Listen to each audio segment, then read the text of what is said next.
Assalamualaikum warahmatullahi wabarakatuh. Nama saya Jian Yasmin dengan nomor induk 2200302099 kelas 1B1. Di sini saya ingin menjelaskan mengenai materi untuk memahami isu lingkungan.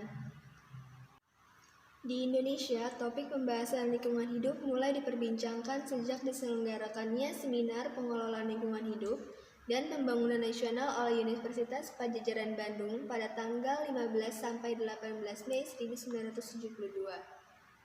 Faktor terpenting dalam permasalahan lingkungan adalah besarnya populasi manusia atau laju pertumbuhan penduduk. Pertumbuhan penduduk yang pesat menimbulkan tantangan yang coba diatasi dengan pembangunan dan industrialisasi. Namun, industrialisasi di samping mempercepat persediaan segala kebutuhan manusia yang juga memberi dampak negatif terhadap manusia akibat terjadinya pencemaran lingkungan. Mayoritas anak muda, generasi Z dan milenial menganggap isu lingkungan sangat penting bagi hidup mereka. Premis itu didapatkan dari hasil survei yang telah dilakukan organisasi non-profit Generasi Melek Politik atau GMP yang dilakukan di 4 provinsi di Indonesia. 4 provinsi itu diantaranya Gorontalo, Riau, Kalimantan Barat, dan Sulawesi Tengah.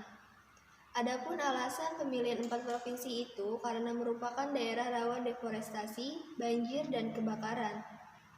GMP melibatkan 2.217 responden dengan rentan usia 17–30 tahun. Sementara metode survei yang dipakai adalah kuantitatif dan Focus Group Discussion atau FGD yang dilakukan secara daring. Peluncuran hasil survei itu dilakukan pada Sabtu 10 April 2021. Neil Deva Despendia selaku Direktur Eksekutif GMP mengatakan mayoritas responden mengaku sudah menyampaikan aspirasi mengenai isu lingkungan di wilayah masing-masing melalui media sosial. Mereka dipastikan aktif dalam organisasi lingkungan di daerah masing-masing. Sayangnya, belum ada respon serius dari pemerintah terhadap aspirasi anak tersebut. 3 skala prioritas. 1. Isu lingkungan lokal. Menipisnya lapisan ozon kini menjadi isu yang paling sering diperbincangkan. Bukan tanpa sebab, karena tanpa lapisan ozon maka akan sangat banyak dampak negatif yang akan menimpa makhluk hidup di muka bumi ini. Antara lain, yang pertama kekeringan. Kekeringan adalah kekurangan air yang terjadi akibat sumber daya air tidak dapat menyediakan kebutuhan air bagi manusia dan makhluk hidup lainnya. Dampaknya menyebabkan gangguan kesehatan dan keterancaman pangan.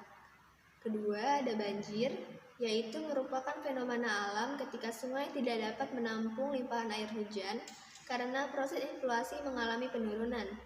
Itu semua dapat terjadi akibat hijauan resapan air berkurang.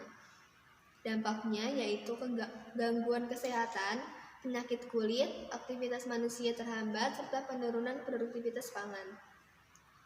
3. Ada longsor, yaitu terkikisnya daratan oleh air resapan dengan penahanan air yang berkurang. Dampak, terjadi kerusakan tempat tinggal, ladang, sawah, mengganggu perekonomian dan kegiatan transportasi. Keempat, ada erosi pantai. Terkikisnya lahan daratan pantai akibat gelombang air laut. Dampaknya yaitu menyebabkan kerusakan tempat tinggal dan hilangnya potensi ekonomi seperti kegiatan pariwisata. Selanjutnya, isu lingkungan nasional. Beberapa isu nasional seperti yang pertama kebakaran hutan, yaitu dapat terjadi dengan alamiah atau ulah manusia. Kebakaran oleh manusia biasanya dikarenakan bermaksud pembukaan lahan untuk perkebunan. Dampaknya memberi kontribusi CO2 di udara, hilangnya keanekaragaman hayati, mengganggu kesehatan, serta berdampak ke negara lain. Kedua, ada banjir. Dapat disebabkan oleh beberapa hal, diantaranya akibat pemanasan global, yaitu dapat meningkatkan tinggi permukaan air laut, sehingga beberapa daerah pesisir pantai akan terkena luapan air tersebut. Selain itu, banjir juga dapat disebabkan oleh meningkatnya curah hujan dan tidak adanya saluran air yang baik dan cukup untuk menampung air hujan.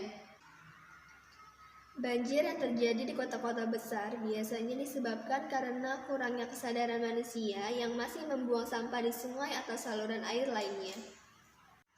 Berikutnya ada isu lingkungan global. Sebelumnya, orang menduga masalah lingkungan global terjadi lebih banyak dipengaruhi oleh faktor alam, seperti iklim yang mencakup temperatur, curah hujan, dan lain-lain.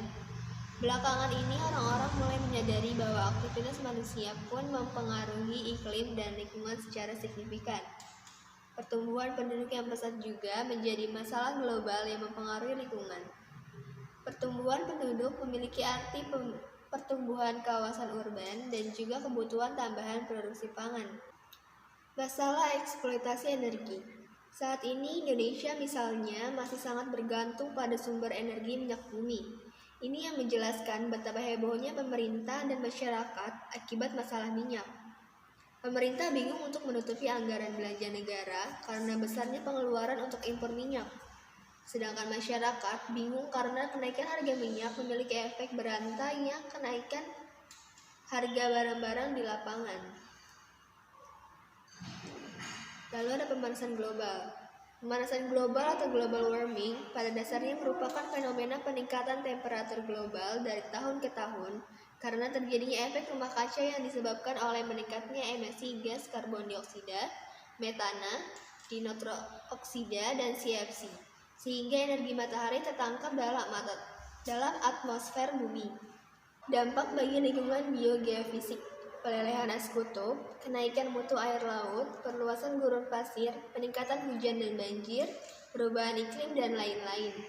Dampak bagi aktivitas sosial ekonomi masyarakat yaitu gangguan pada pesisir dan kota pantai, gangguan terhadap prasarana fungsi jalan, pelabuhan, dan bandara, gangguan terhadap pemukiman penduduk, gangguan aktivitas pertanian, dan lain-lainnya. Dengan situasi lingkungan seperti ini, maka harus ada upaya nyata untuk mengurangi pemanasan global, antara lain 1. Menanam pohon, 2. Menghijaukan hutan yang telah gundul, 3. Melakukan efisiensi dengan penggunaan bahan bakar fosil, 4. Mencari alternatif energi lain yang lebih ramah lingkungan dan harganya terjangkau oleh masyarakat luas. Kesimpulan dari materi yang telah saya sampaikan yaitu ada beberapa tips yang ingin saya titipkan untuk kita semua, termasuk diri kita sendiri, sebagai pencerahan untuk kita semua. Yang pertama, ada daya dukung lingkungan dan keseimbangan alam terhadap kehidupan manusia, membentuk siklus pasang dan surut dan cenderung menurun. Kedua, manusia adalah makhluk berakal dan beriptek, sehingga memiliki upaya dalam memperbaiki kualitas lingkungan. Ketiga, sebaliknya, manusia memiliki nafsu, harapan, dan keinginan serta keserakahan yang berpotensi menimbulkan kerusakan terhadap lingkungan. Keempat, manusia adalah subjek dari peradaban dan lingkungan adalah objek peradaban yang harus dapat berasimilasi positif. Kelima, jadilah manusia sebagai khalifah di zamannya sebagai bentuk pertanggungjawaban terhadap alam dan terhadap generasi berikutnya.